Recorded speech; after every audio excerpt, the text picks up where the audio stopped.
Hi everyone and welcome back to another video. Today's going to be a fun one and I'm going to be trying to finish series that I'm in the middle of because I am in the middle of way too many series. So I thought I will try and get them down, especially because there's quite a few series that I have like one book left in. I have picked my options. First off, we have Rewind It Back. This is the last book in the series and I've been putting it off just because it is generally the last book in the series. There's no more coming out and I absolutely love the series so much. So I've been putting this off for as long as I possibly can, but it is time. I do need to complete the series and I know that once I've completed it I will be happy that I've completed it, but also sad that I've completed it.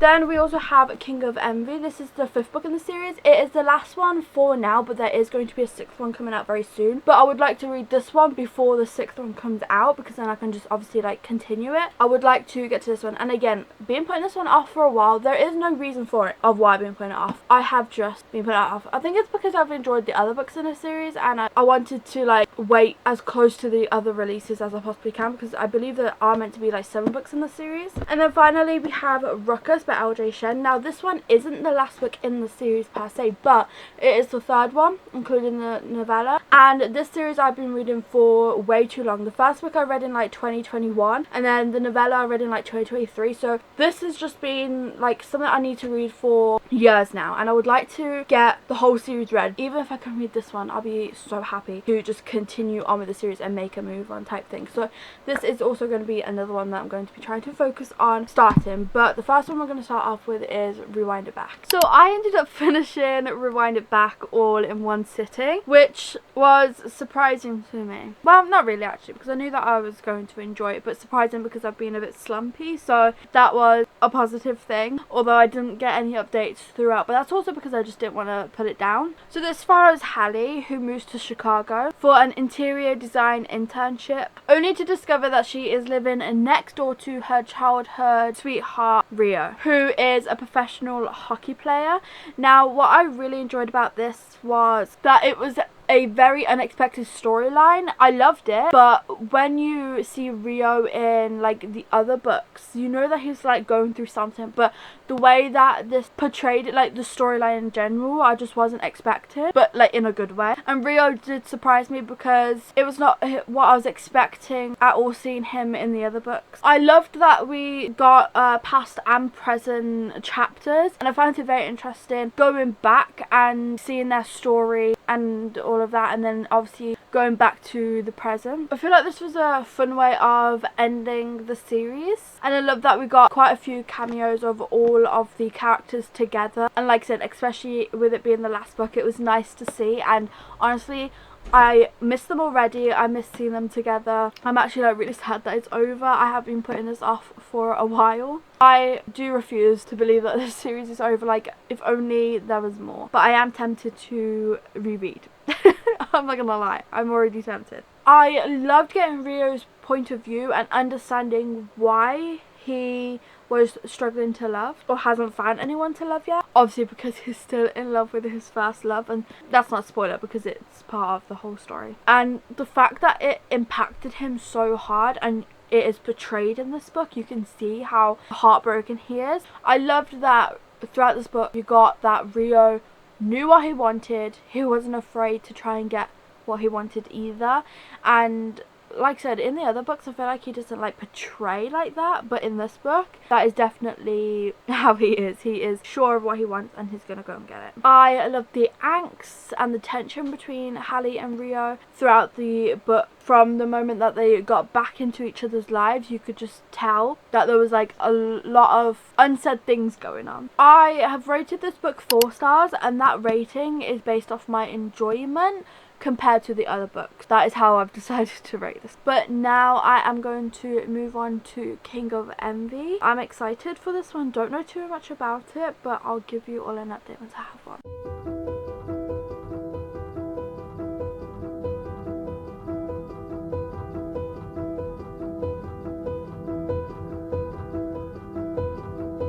Okay, so a bit of a spoiler ahead. If you don't want to know anything about King of Envy, then skip to this time here. But something happens to Alana and the first person she goes to, the first person she thinks of to go to for comfort is Vux, and So already, like, I'm loving it, you know.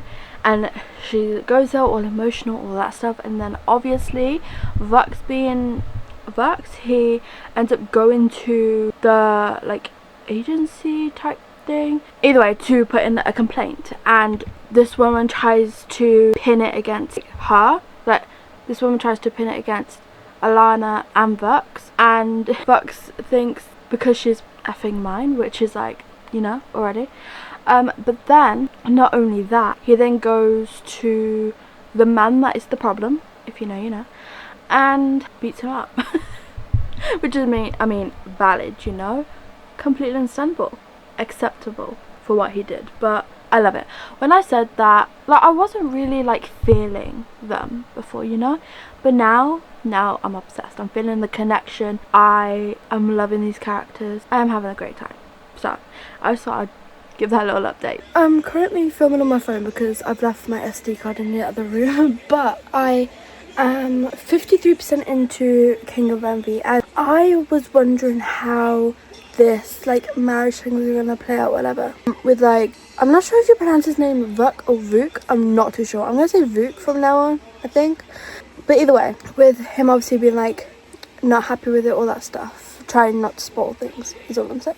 So I was wondering how it was gonna go. The way it went did not cross my mind at all.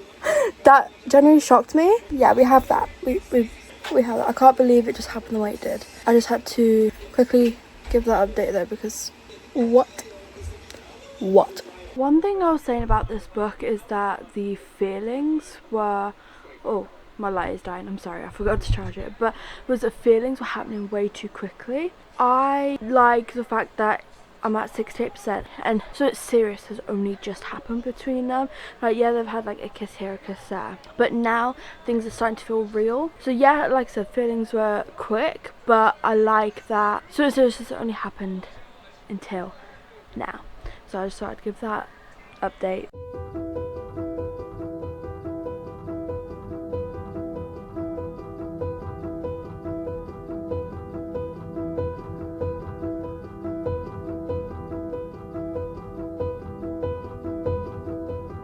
So I ended up finishing King of Envy, and I started to enjoy it more than what I thought I was going to. So when I started the book, I did feel a little bit bored, and it felt like it was like dragging on. It took a little while to like get into the story, all of that stuff, and I was like, oh no, I'm not gonna love this as much as I thought I was going to, like, going into it, because obviously I love the rest of the series. So I went into this thinking I was going to like it. So the start I was a little apprehensive about, you know, but then it did start to get a lot better once we like got into the story and we learned about the characters and we started to get like a bit of information and all of that stuff. With the marriage situation, not going too much into it, I wasn't expecting it to go the way that it did, but I am happy with how it all ended and like the way that it was done. I feel like it was unexpected for me personally, but also very creative. It was done in a very creative way, which I enjoyed. I did feel like this book dragged on a little bit too long.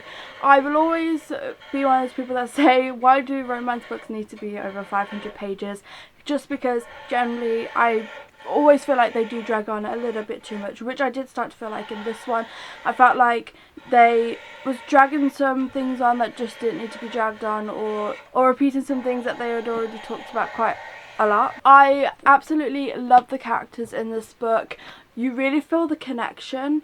Like I said, yes, feelings were straight away, which I wasn't a big fan of, but nothing happened between them until at least like 68%, which I feel like, knowing that, and obviously I didn't know that when I said the feelings part, the layout of it and the pace of the romance I feel like was done really well, especially for these two characters. I also really enjoyed learning about Vuk and his story.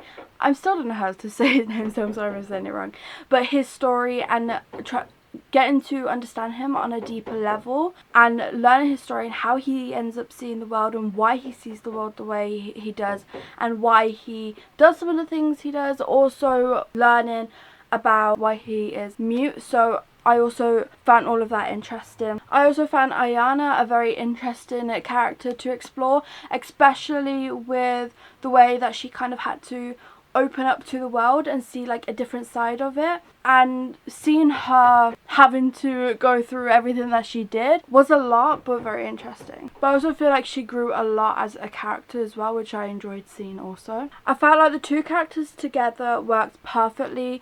They both brought each other out of their shells, and it was just perfect together, honestly. Like I said, I didn't think this is going to be a favourite of mine, but I really enjoyed it.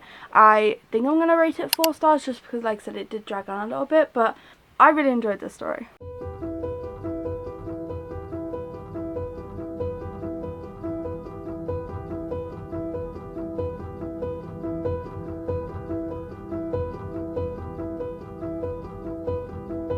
So I finished Ruckus. I know that I didn't do any updates for while I was reading this, but that is because for majority of it I did listen to the audiobook. I do feel like I don't really have much to say about this book in general, if I'm being completely honest. I mean, it was a quick read, and I'm glad that I've read it, only because I have been putting it off for so many years, but I'm glad that I am making progress in the series now. I was excited to read this just because it was Sister's ex-boyfriend, and that intrigued me with what I remember from Vicious, which isn't a lot, and I do feel like it would have benefited me a little bit if I did read Vicious first, because yes, they're not connected, but like you can read them as standalones. Our female main character in this, Rosie, is actually Emilia's little sister, and you do obviously hear about Emilia. I was a little bit disappointed by this one just because I did feel like I was kind of bored throughout it. Like, I felt like not much was happening. You got to learn about the characters, you got to learn that Rosie has been like pining for Dean for so many years, and then you find out about Dean's past and like the struggles that he's been through, and then it's just kind of like there's a lot of them talking to each other and all that stuff, but I just feel like there wasn't like a main plot behind like with this book, and I would have liked that. I mean, I would say the plot was maybe Rosie's illness that she is going through, but I don't know, there was like specific mentions, but there wasn't like a specific plot, and I would have liked it if there were. And I also found it really hard to feel a connection between the characters. I don't know if that was because it took me years to get back into the series. I don't know if it's because maybe I was listening to the audiobook, I'm not too sure, or maybe I just didn't feel a connection, but I was rooting for them, and you know, when they did get together I thought they were sweet, but I wasn't like, oh my goodness, these two characters need to be together and all that stuff. I mean, I'm glad that they got their happily ever after, all that stuff, you know, I'm glad for them, I'm happy for them, all that stuff, but it was just I really felt disconnected with the romance side of this book, which is obviously most of it. And in this book we do get the past and present, and I found it interesting going between the past and present, but like I said, because there was no plot, I just found it kind of boring.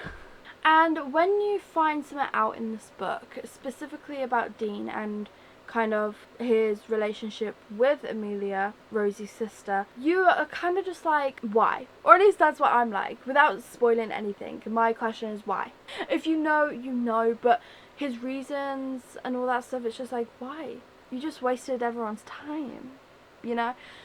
Which was very frustrating to me, because it wasn't like, I felt like it was just so unnecessary. I felt like the plot of Sister's ex-boyfriend was just kind of put into place to be put into place type thing. And considering he is her sister's ex-boyfriend, I felt like the romance between them was kind of like insta-lovey, which I didn't really like. As you probably all know by now, I am someone that loves a little bit of tension, a little bit of slow burn. It doesn't have to be like crazy slow burn like Mara Zapata, but you know, just something, yearning, tension, all that stuff. I love that in books. I feel like it is always very needed, and that is how you kind of gain a connection with the characters and learn how much they love each other and all that stuff. But yeah, with this one it felt kind of insta-lovey, so I feel like that probably didn't help with the connection between the characters for me personally. But what I will say is I think I'll rate this one between like a 2.5, 3 stars. I might go with a 3 star, because even though I'm saying all these terrible things about it, it wasn't like the worst thing I've ever read. I don't know how I feel about it. I will leave my final rating on the screen once I have thought about it, but I am leaning more towards a 3 star, just because, like I said, it wasn't the worst thing, it wasn't the best thing, you know, but I'll leave my final rating on the screen for you all. I am going to continue on with the series because I am interested in the other characters' stories, But yeah, I think that is all I have to say about that. That is the end of today's video. Thank you all so much for watching. Please remember to like and subscribe and leave this emoji if you're watching to the end, and hope to see you in my next one. Bye.